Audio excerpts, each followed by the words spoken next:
Hello and welcome. So, let us resume with where we left yesterday. We were discussing secularism. We saw the essential features, a brief introduction about what secularism is. Now, there is an attached chapter, the chapter 2, which discusses in some more details what Indian secularism stands for and what are the remaining features that we have not seen yesterday. So, let us try to recall what we have discussed yesterday, that Indian secularism essentially imply that religion and state will be different. So, how it would be different and what are the other provisions is what we'll see today. Like we have seen it yesterday itself that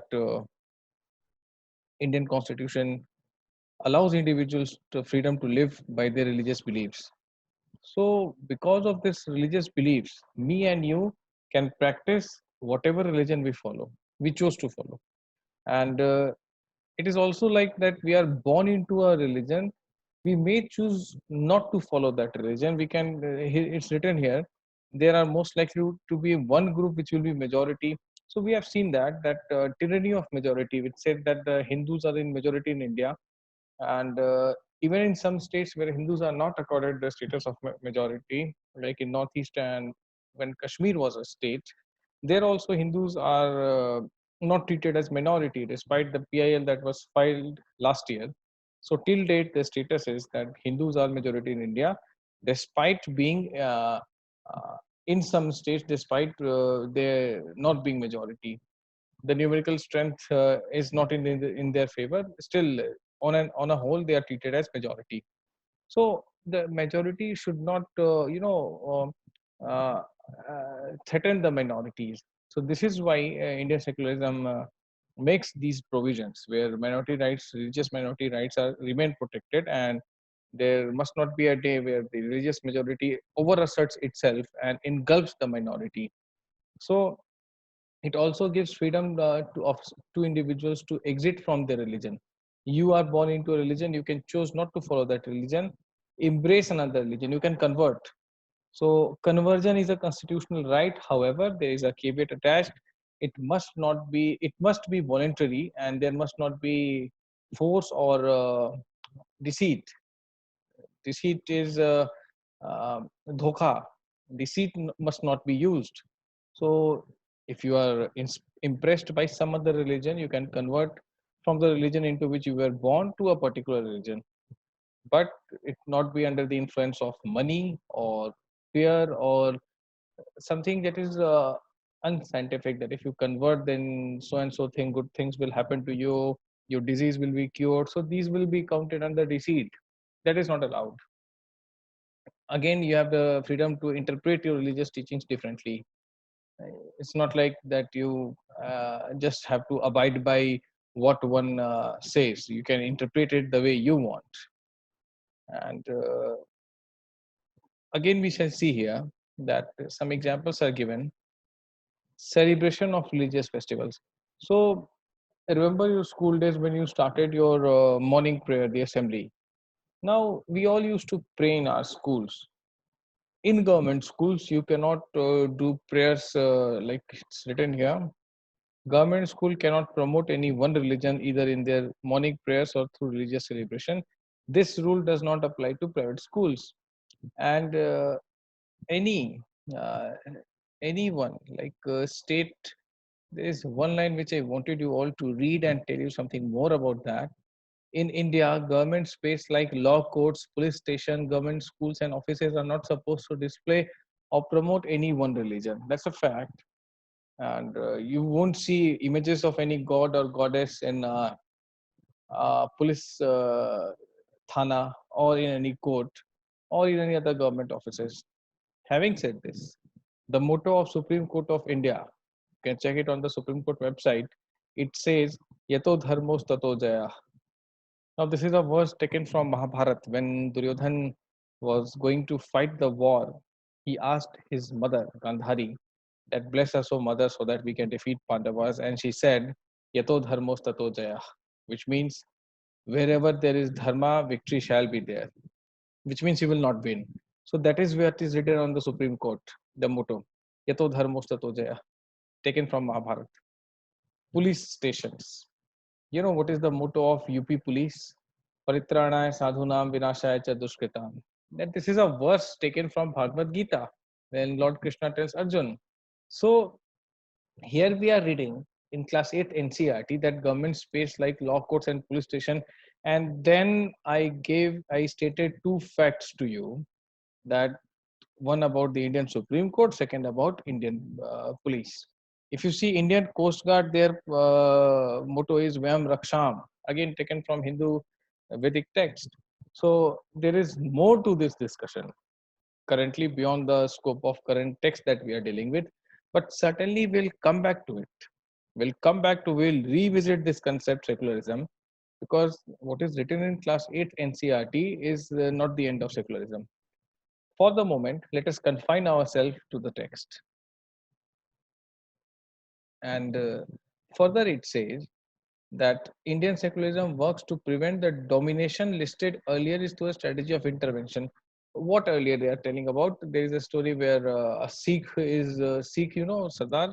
He is wearing a pagdi. All Sardars wear pagdi, and he is about to ride a bike with his friend in Delhi. So his friend says that please wear turban. Please wear a helmet.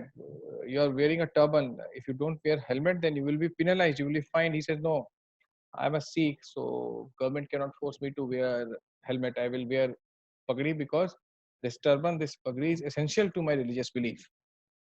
So strategy of intervention comes here. Like how come Sikhs are allowed and others are not allowed? And to what extent state will intervene? Like Indian constitution bans untouchability. Article 17, we have seen it many times. Despite some people have misinterpreted the religious text and justified untouchability, and then they have quoted those texts. State of India said, despite such texts, we will not allow this. So a state is intervening. Okay, state is intervening and banning untouchability by the constitution itself. So Indian constitution grants the right to religious communities to set up their own schools and colleges. This can be done here, that religious communities can set up their own schools and colleges and propagate and promote their own faith. Now, let us see here that what is the how it is different from the American secularism. The First Amendment of the U.S. Constitution prohibits the legislature from making laws respecting an establishment of religion, or that prohibits the free exercise of religion, which means there shall not be a law intervening into these two domains, respecting an establishment of religion or prohibit the free exercise of religion. Establishments here means that the legislature cannot declare any religion as the official religion, nor they can give preferential preference to one religion. Though in USA we have separation between state and religion, means that neither the state nor religion can interfere in the affair of one another. This we saw in the last lecture. I told you that Europe and USA were firmly under the grip of church during medieval times. USA was not even existing that time. USA is actually a 300-year-old phenomena. It's a land of migrants, the Red Indians, natives living there, and different Europeans who settled there, who were made to settle there by British. Now, there's a big story that you will study in world history when you will study American Revolution and American Civil War. For the time, you just need to know that America, as we know today, was not in shape 300 years ago. It was a land of migrant. Different Europeans were put there by the British imperial masters along, and they mixed with the native Red Indians. So that is what the composite culture, the great American dream comes from. It's called the land of migrants. So Europe, I said, was under the influence of church. Church used to decide everything. Church used to take a call on every walks of life. So they wanted to get rid of it because church was responsible for most of the sins, most of the derogatory practices that were happening in Europe. That is why Europe decided that church will remain in separate domain, and politics and religion shall not be mixed. However, in India, the situation was completely different. I told you yesterday that we were fighting imperialism and not religious domination. It differs from dominant understanding of secularism as practiced in USA, the Indian form, because unlike the strict separation between religion and state in American secularism, Indian secularism, the state can intervene in religious affairs. Article 17 is an example, abolishing untouchability, where Indian state is intervening even if religious texts are justifying it. Of course, the contaminated religious texts. So any interference in religion by state has to be based on ideas laid out in the constitution. Indian state is secular and works in various ways. The Indian community is fundamental, right? That are based on these secular principles. However, this is not to say that there is no violation of these rights in Indian society.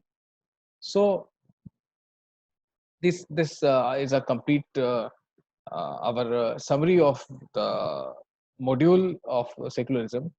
And if you read it, if you listen to these two lectures which we had yesterday and today, you will get a broad understanding of what secularism in class 8 political science books tells us. As I told you, there is more to this which will come in due course of time. So for the moment, let us stop here and move to the next one, the third chapter that we are to deal with here. That is Lok Sabha and Rajya Sabha Parliament and the making of law. Very important thing, very important thing, and it's entirely conceptual thing. And we don't understand it here. That's the Sansad Bhavan, the Parliament of India. Whenever you come to Delhi, please visit this. It's a place that you will feel like yes, the laws are made here, and entire India looks up to it. So it started from Government of India Act. Now we will study a series of GOI acts in history. Government of India Act 1919, 1919, 1925. For some elected representation, which means that now Indians can take part in elections to the provincial assemblies or central assemblies, assembly that was held under England in India to choose representatives in India. So that was the first time, 1909. Very important line for prelims. Now, takeoff point for democracy is the idea of consent. That is the desire, approval, and participation of people. It is the decision of people that creates a democratic government and decides about its functioning. The basic idea in this kind of democracy is that the individual or the citizen is the most important person, and that in principle the government as well as other public institutions need to have the trust of these citizens. So how do individuals give approval to government? By voting for them. One way of doing so is through election. Yes, you voted a government and the government will rule over. Now this is a very old picture. Elephant is carrying. These are people related to election, electoral officers who are carrying the ballot machines. Earlier there was a postal ballot, and they are going for the counting. This is how it was done on elephant backs in some part of India, the remote areas. So that's the glorious parliament building, the two houses, the Lok Sabha or the lower house, and the Rajya Sabha or the upper house. So what is the role of the parliament? And this is the 2019 17th Lok Sabha election. You see the numero uno Bharatiya Janata Party is on 303 seats, the ruling party. Second is Congress with 52 seats. Now there is not even a match. So BJP currently has captured the political spectrum of India. It has reshaped the political narrative, and it is way ahead of all. You see, second is 52, almost 1/6. This is the grand old party. So again, these are stuffs that we have to discuss in the optional. I'm not going into all that. To how is the government elected? 543 seats plus 2 Anglo-Indian Lok Sabha. Now this provision has been done away with. Your books here are not updated, but please you can just write a note if you are writing it here or you have the NCERT. Just put a sticky note here. You all know how to use sticky note, I guess. Here you can use the sticky note here, and we will write here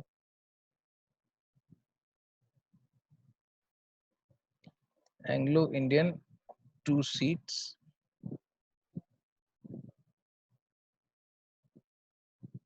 We shall use these things. This will make our learning very easy.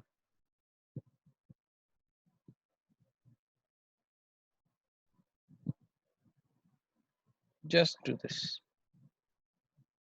So next time when you read it, you see here is a, and you can do that. I hope you know how to use sticky note. Any one of you don't know, I just showed you how to use that. So since independence, this was being done. Two Anglo-Indians were nominated. They were not elected. They did not fight elections. They were elected by the President of India. 2019, this provision was ended. So 543 majority, 543 by 2 plus 1, that is 272. BJP is on 303. So what is the function of parliament? What is the function of Lok Sabha? Now parliament is divided into two houses. Now let us pay attention to it, because in books, in your all books, not even 8th or another other NCRTs or even advanced texts, it is at scattered places. I'm trying to sum it up here. Parliament is divided into two parts: Lok Sabha and Rajya Sabha.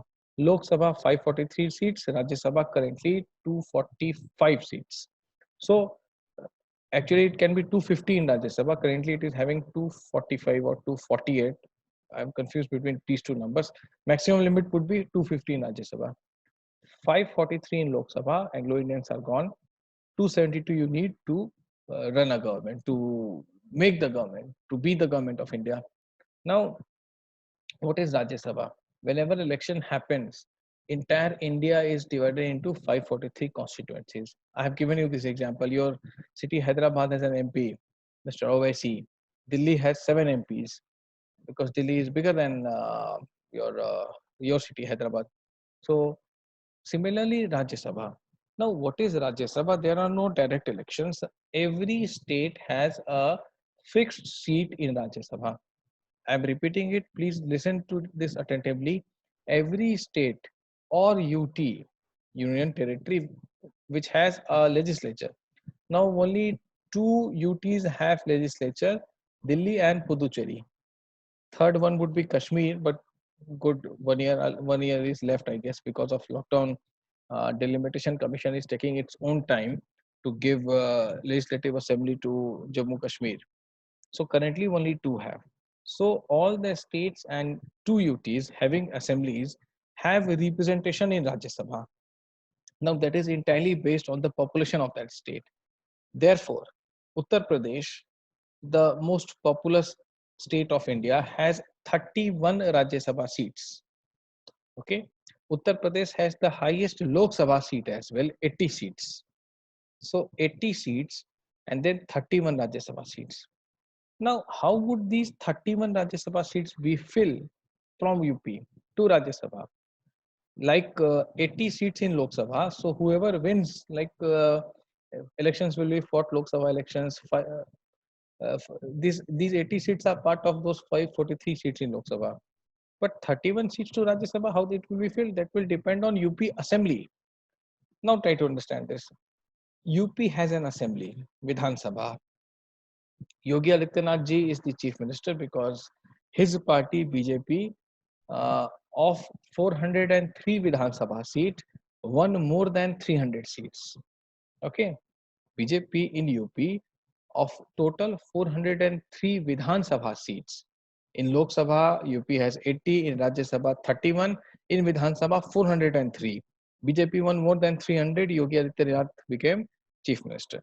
Now, based on that performance, those 31 seats will be filled from UP, which means whoever is having a majority in Vidhan Sabha will be having a majority in Rajya Sabha from that state. To put it mathematically, uh, 31 Rajya Sabha seats, total 403 Vidhan Sabha seats. BJP gets 300 plus, so out of 31, at least 25 seats will belong to BJP. It's simple ratio and proportion. I hope you understood this. If not, I'll revisit this. Don't worry about that. So, what is the purpose of Rajya Sabha? It keeps a check on the Lok Sabha, and it makes sure that our government, which is having majority in Lok Sabha, does not take very hasty decisions because they are having majority. So there will be a check by Rajya Sabha. The bills will have to be passed jointly. There are some exceptions which we will see later on. So most important function of Lok Sabha is to select the executive. Executive, Prime Minister, President. Of course, President depends on the ruling party. So they chose the executive. And executive is often what we have in mind when we use the term government. Yes. Prime Minister of India is the leader of the ruling party in Lok Sabha. Now, again, we have to be very careful. You might add a sticky note here that Dr. Manmohan Singh was from Rajya Sabha. And here we are reading Prime Minister of India is the leader of ruling party in Lok Sabha. Entire 10 years he was from Rajya Sabha. He was a Rajya Sabha candidate from Assam. So he was not even a member of Lok Sabha. He cannot be the leader of ruling party in Lok Sabha. Okay, so please remember this. See, these are very basic texts.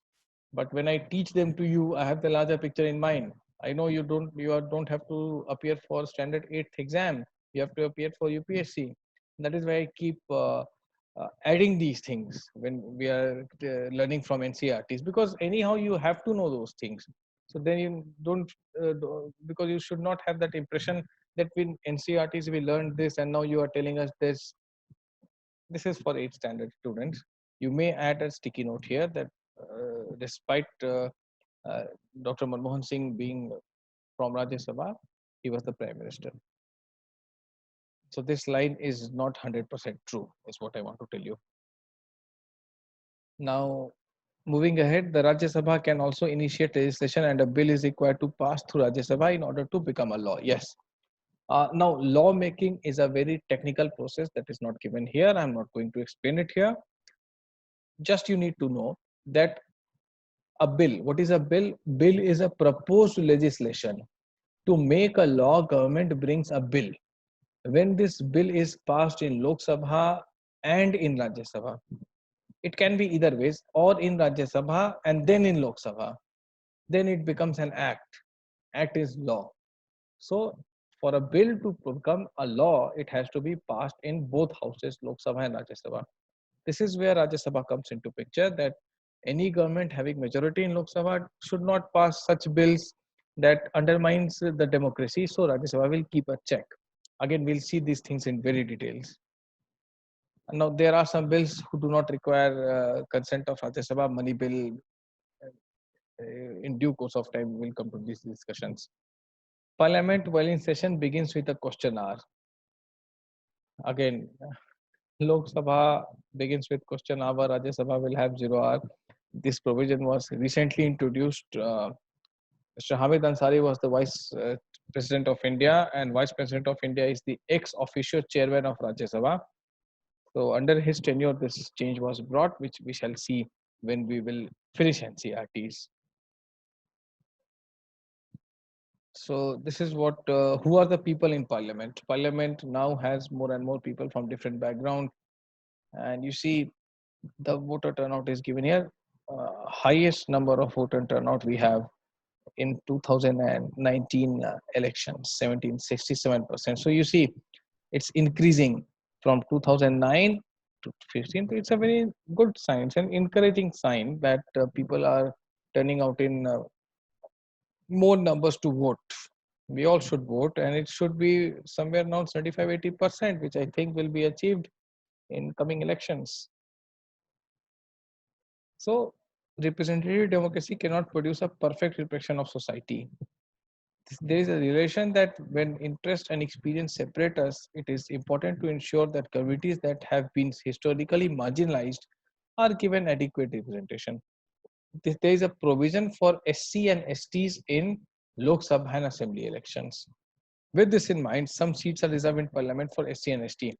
Now, what does it mean? It means that there are some seats from where only an SC can contest election. I wish I could give you example of your state, Telangana and Andhra Pradesh, but I don't know which seats are reserved. I'll give you example from my state, Bihar. There's this place called Hajipur. It was the constituency of Mr. Ram Vilas Paswan, a very senior politician. You must have heard his name. His son Chirag Paswan contests from Jamui. Jamui is another place in Bihar, a very far-flung place from the capital Patna. Now, both these constituencies are reserved constituencies. How is a constituency termed as reserved? When the scheduled caste population living there is maximum, is in majority. There can be OBCs, there can be generals, but then the scheduled caste is having the highest number. Then that constituency turns into reserved constituency. Only a SC can fight election from there. Now, same provision applies to STs also, scheduled tribes. There's a difference between the two, which is on cards in next sessions. So this is what is given that, and then delimitation commission. There is this delimitation commission which ensures that, which, because migration happens, many people move from that place to another place, population grows. So because of these factors, before every election, it is ensured that whether to make sure that this constituency is reserved or the demography has changed. So if there has been a decrease in the number of scheduled caste, then it will not be this reserved constituency. If any district, if any constituency which was not a reserved constituency, now in 5 years from last election to the current election, maybe from 2014 to 2019, if the number of scheduled caste have increased in that particular area, then it will become a reserved constituency. It's all about numbers. Democracy is all about numbers. This is why these provisions have been inculcated, to make sure that these voices are heard, they are adequately represented, and they have an important say in the parliament, because parliament makes law for entire India. So the, these are the things that we have discussed here. Now, maybe today's session was quite lengthy, but then we have tried to understand so many things. And let me assure you that this is just a beginning. These things will be coming again and again. Lawmaking process, reserve constituencies, secularism. So this is just a basic introduction to all of you. Please try to understand these things. I would welcome your questions, and the questions that you write, when you write, I get an idea how much you have understood. So please keep sending it, and happy learning to all of you. See you very soon.